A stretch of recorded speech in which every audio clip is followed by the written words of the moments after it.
I'm presenting today on the clean energy workforce opportunities and challenges for women. And so pleased to be part of the conference. It's been a while since I did this type of speaking, since well before COVID and in other jobs and other lifetimes. So I'm delighted to be with you. You heard the presentation, and I have to tell you, two of the things that I'm proudest of, that HVAC certification and being a participating mentor with the Women in Power organization with Seattle City Light. This session is going to introduce you to a couple of studies that were commissioned by Seattle City Light related to the clean energy workforce. And work around this field has illuminated my life in a way that I never expected. And we're going to explore some opportunities for women and fresh approaches we may not have considered as our region decarbonizes. Before I begin, it's always about the people, and I'd like to shout out to some people I appreciate. Leah Wolf, Mike Baskett, Jessica Allen, Dolores Marks, Ghazal Sharifi, Jenna Smith, Ming Poon, and most especially Cody Nelson for her thoughtful support throughout, preparing me and inviting me to participate in this event. Why this topic and why now? At the end of 2022, our Mayor Bruce Harrell implemented an executive order that is so germane. One Seattle Transportation and Climate Justice Executive Order. And it's really been guiding my life before he even wrote it. And this topic relates to the 23 climate actions that are addressed in that executive order, including measures to do the following: equitably reduce transportation emissions, build a green economy, and that's bolded because I'm going to come back to that repeatedly, invest in community resilience, and that happened in December 7, 2022. Now, as always, it's about the people. And who are these people? These are wonderful folk I would like to mention and introduce you to if you don't know them. One of them is Vin Valentino to the left. He's Green Economy Advisor at the Office of Economic Development. Liliana Ayala is next to him. She is Climate Justice Director at the Office of Sustainability and Environment. Allison Campbell, Electrification Associate also with OSC, and Emeka Anyanwu he's an Executive Officer at Seattle City Light and a longtime champion of innovation. That's the work that he oversees. And of course, that's our mayor. And this is a progressive moment for our city that puts us in leadership in front of many others and in good company with others, focusing on building a green economy. And that particular challenge, it has inherent within it the main topic I'd like to talk about today, which is women and clean energy technology and the fields of employment and pursuit therein. Part of what the executive order called for was the building of a green economy to do some things. Leverage new and existing workforce development system programs and resources to strengthen Seattle's economy and ensure that Black, Indigenous, people of color workers have access to the technological skills needed to thrive in the new green economy driven by transportation electrification. And I included this other element, tapping private sector organizations, take advantage of the business community's longstanding commitment to sustainability, because global exposure is coming up in 2026 with the FIFA World Cup.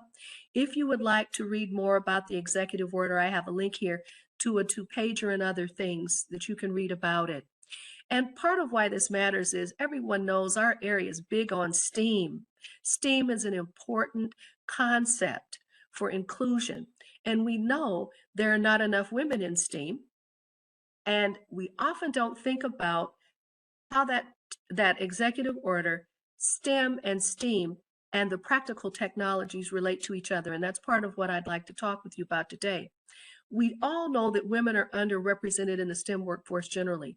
We've heard about underrepresentation in information technology and engineering. And here are a couple of stats that illustrate that. Women, though, are even more greatly underrepresented in electrical engineering. And it is for work that we're doing in the city of Seattle to electrify incredibly important. I mentioned Emeka Anyanwu earlier. He is an electrical engineer. People with that combination of diversity and inclusion and equity awareness and technical skills are incredibly important to the clean energy transition. And the difficulty is not only are there fewer women electrical engineers, the gap has been widening. And part of why this matters too is I have believed for some time that technology, the practical technologies in particular, are the neglected capital letter in STEM and STEAM. And none of the other disciplines on the STEM or STEAM list can be applied, practiced, taught in any human endeavor without electrical power, which to me makes it sort of the most important of the practical technologies. And women also are largely absent from the practical technology fields essential to decarbonization once you move out of the collegiate environment and get into the apprenticeship and practical workspace. And here are those practical technologies. HVAC. This is the indoor comfort systems in your home to keep you warm and cool and to move air in all sorts of settings and to deal with refrigeration. Sheet metal and commercial mechanical is about basically doing HVAC, but on a much larger scale with large ducting, huge equipment and air movers and cooling towers that you will see in large commercial settings. Plumbing, pipe fitting, boiler making, and steam fitting. There are still boilers running all over downtown Seattle and every major city. And the people who know how to build, run, and maintain those are critical and make great wages. Steam fitting is emerging as a new opportunity in the clean energy space that could be promising. There are almost no women in that discipline.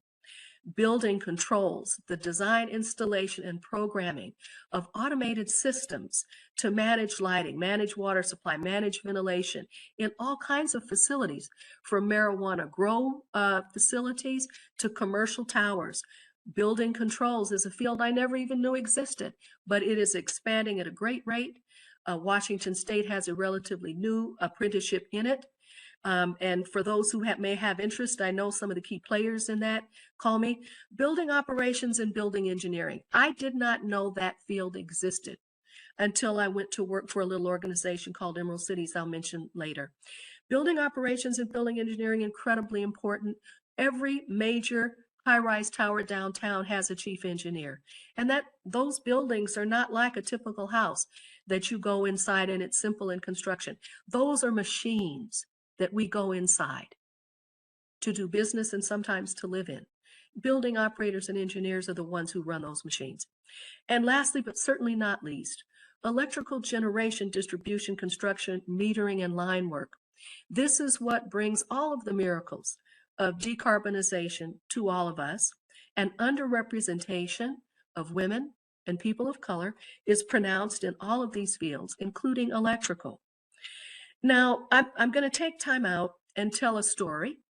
And if there are folks who have questions, things that you're curious about or might have occurred to you, now would be a great time to put them in chat.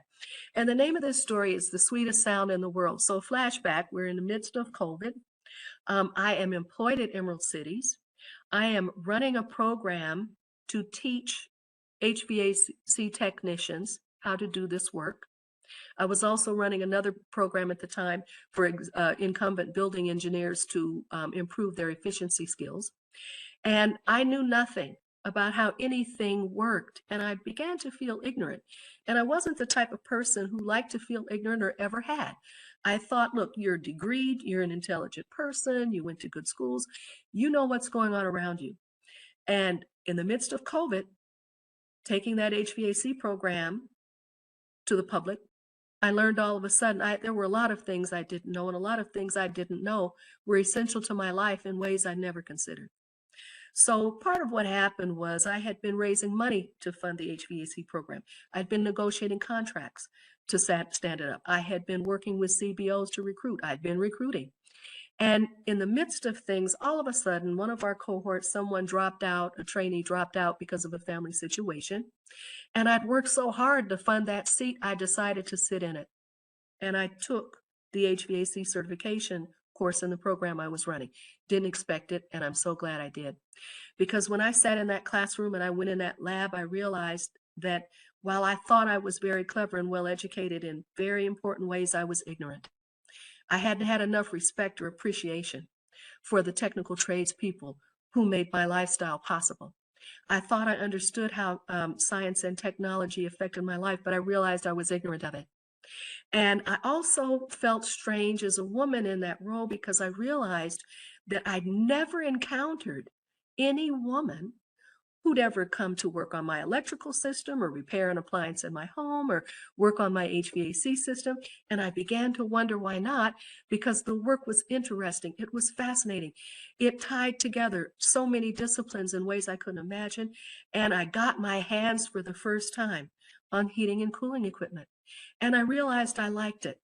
One of the ladies who was running our program asked the instructor, "Is Rosalind really taking this class, or is she just saying she's taking this class?" And he said, "No, no, she's coming to every class. She's doing the work, and she's actually doing pretty well." I was proud of that.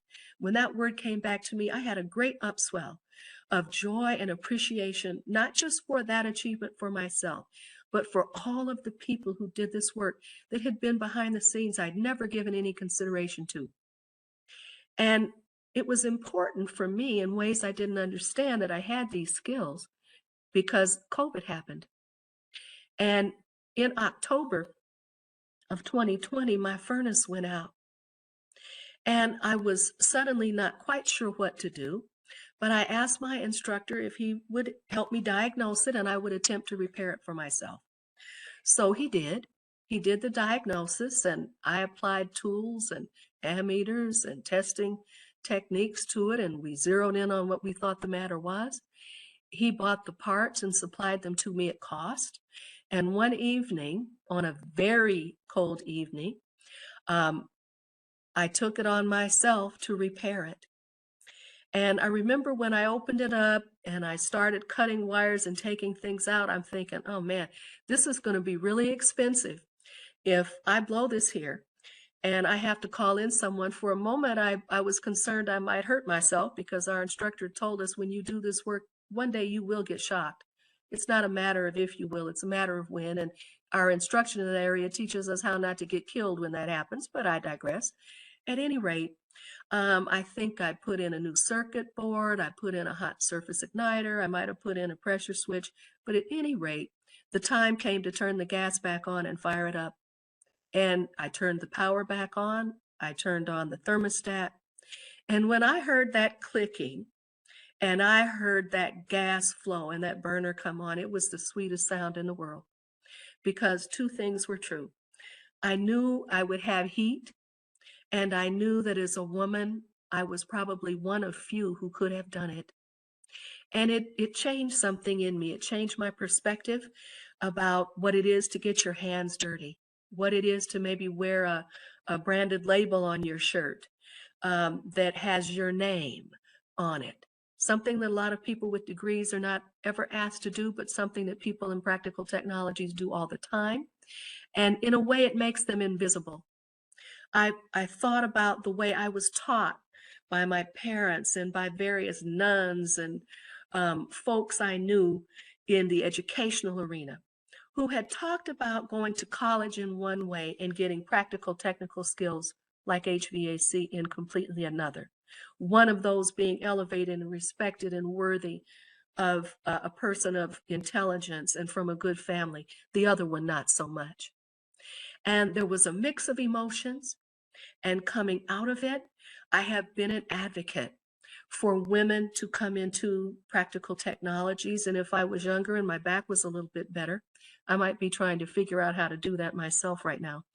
So at this point, I wonder, how did I not know about the career fields, what they pay, which is often amazing, how rich and demanding they can be as a practitioner? I wondered why I hadn't asked, but I kind of knew. I looked down my nose at some of these fields. And now I'm wondering, what else have I missed and what do I do now that I know what I know? And so I think that's a good point for me to stop sharing. So I'm going to stop sharing and the slideshow will go away and entertain any questions there might be. All right, Ross, thank you for that. We have one question, one hand being raised from Sandy. Sandy, if you would unmute and ask your question, please. That's a great story, Roz, about how you were able to fix your furnace. My question is, so you said you were teaching this, you were part of you are part teaching this program as well. Is this program available to anyone? Is it available to anyone? Is there a sign-up sheet where I can send a lot of women I know to start making that bag? There will be at the end, and let me clarify, I wasn't teaching the program, I was administering it, I stood it up. Got it, okay. Yes, I wasn't teaching it. Oh Lord, everybody's house would have exploded if I had been teaching it. I wasn't teaching it. Our instructor was a lovely man named David Norman. He is one of the foremost HVAC trainers in the state, and his school is called the HVAC Institute in Kent. And he has over 30 years of experience. He gets called as an expert witness when there is a house fire and there might be HVAC equipment involved. He also does diagnosis and design for large commercial ventures. Awesome, thank you. And yes, I have information about the Emerald Cities program is in the slideshow later. Thank you. You are most welcome. Did I see Denise Crown Bell raise her hand or have something to say or ask? Late of Seattle City Light. Question, but I was like, well, no, about the tea, like how, and someone already put it in here, I guess Ming put it in there. How would you suggest that we put the tea technology into STEAM? And as you said, the practical, like how do we keep pushing that? Because I agree, because my son is potentially looking at being an electrician, so I agree. Mm-hmm. You know what, Denise, here are my thoughts on that. I think it is time for several things to happen. I think it's time for those of us who feel as we do to establish different relationships with the school systems than we've had, to get more people who are in these trades, these craft trades, these practical technologies in schools, talking to young people about what the work is like, what it pays, and how it can lead to wealth. And I'll give you an example. There's an HVAC technician in Thurston County who began as a one guy in a truck business. He's now advertising on television, and I believe he's got 25 trucks. Anytime you see an HVAC or home services business with 25 trucks, the owner is a millionaire. It's the same with electrical. It's the same with commercial mechanical. It can be the same with plumbing and pipe fitting. You get into one of these trades, you journey out, and if you and your family can come together and put a little resource together, you can hang out a shingle, start a small business, and next thing you know, you could grow that business with diligence and become very wealthy. That is not true of a great many college degrees. It is true of a journey level attainment in many practical technologies, and a lot of our young people don't know it. The other thing is they're still hypnotized by the same rhetoric that reached me about what work is it that good and intelligent and capable people do. Good and intelligent and capable people don't have to work where it's noisy or where they might have to crawl into a pit or go into a ducting. Good people get crankcase oil under their nails. That's no good. Well, the problem is the labor market is about supply and demand. And right now there is terrific demand for people with practical technological skills, less so for people with many of the degrees that are being issued right now. Part of the frustration for many young people is they borrow heavily to get a degree, and then they get out and they find they can make $30,000, $40,000 a year with that degree. They don't know how they're going to pay back the school loan, and they are not realizing the better compensation that they thought their degree would provide. You go into a practical trade, particularly if your trade has reciprocal agreements with other states, you can go state to state, you know you're going to make a living. So, and I think not only should we be taking that message to the schools, there are a lot of underemployed young people who are, say, between 18 and 25, who never went to college. What are they going to do to move towards a family wage income? I think the practical technologies could be important, and I recruited people off the street. I pulled a janitor who was working in a parking garage. He brought his nephew and his brother. I would approach people working in fast food outlets who seemed to me to be worth and able to do much more. And you'd be surprised when you do that kind of outreach, you find them. I'm not sure some of us are looking hard enough who are in this work. So those are a couple things, Denise. Thank you for that question. Roz, there's a question from Monica Zabisky. If we want to unmute Monica, please ask your question. Oh, hi, but you can read it. You can read it in the chat. I find your input really inspiring. And how would you recommend for young people looking for careers to uncover such careers opportunities as the ones you mentioned? And are there internship opportunities there for people to learn more? Thank you. It's a challenge. I will not lie. What happened with the Emerald Cities program was that we inherited a workforce development grant that wasn't really working, and we ended up with the money. And on a short-term basis, I had to stand up a program and recruit for it. And so I did what I went to the community. And our first cohort of HVAC folks was 1/3 Black, 1/3 white, 1/3 Hispanic, Asian, Latino, Arab, and other, because I went grassroots. And it took a lot of effort. And I am suggesting and advocating in the spaces I'm in that as we electrify, we need to do more investment in grassroots community outreach to reach people who need this knowledge, who need access. And that may mean we have to go into some communities we're not comfortable. That may mean we need to have to talk to people that we don't know. One of our cohorts, we had a level 3 sex offender. We had people fresh out of prison. We had a gentleman from Ukraine who lied on his application form and said he was naturalized and had the right to work in the US, but he didn't. We didn't ask him too many questions. We did what was necessary to convey to people the opportunity and the skills. I saw a time check. Should I be returning back to do the second half? Yes, that we have a couple of questions we couldn't answer, but we will have Roz respond to your questions, just to let you know, those that are in the chat. Thank you so much for your questions. There's another question slide coming. So let's continue on and step through the rest of these slides. So we've talked a little bit about the frame. Now, when I was at Emerald Cities, I was privileged to be party to some research work that it happened had been commissioned by Seattle City Light. On the left, you see a 2016 study of Seattle's energy efficiency, building operations, and construction industries workforce. That's your clean energy workforce, and I'll come back to that.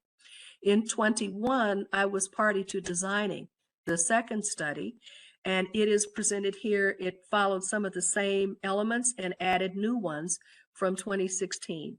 So here's one of the unique findings from the earlier study. There is no such thing really as a green job. There are traditional trades jobs that have greening effects happening as technologies and duties change. And I think that's important to keep in mind, because we've had some false starts in our country in recent years trying to prepare people for green jobs, but we've missed getting diverse people into the technical trades where then they can easily acquire green skills on top. So that's a concept I wanted to leave with you. Here are key findings from both of the studies. The technical trades workforces in construction and building operations continue to be overwhelmingly white and male, and women are still the most underrepresented group in these sectors. I spent most of my career as a Black advocate in every way that you can define that. However, as I got deeper into this, I realized the big hole, the big gaping disparity really was about women, which would naturally include women of color. And it's important because it has been an intractable underrepresentation for some time, but there's good news, and I'll get to it in a moment. Here's a key finding from the 21 study. The COVID-19 recession negatively affected Black, Indigenous, and people of color working in these sectors more than white workers, and that reversed earlier gains in diversity. So it tells us we have even more work to do. So here are a few highlights from both 2014 and 2020. Here we see representation of white workers by occupational level, bundling a number of fields together, a number of fields of those practical technologies. You see with the engineering professionals, the percentage of white workers has dropped a bit. You see with managers and supervisors, it actually went up. with journey workers up a bit, and with helpers, people of color up quite a bit. Now, what's interesting about it is that when you stop and look at engineering professionals, is there anyone here who hasn't met an Asian or an African engineer? I know I haven't.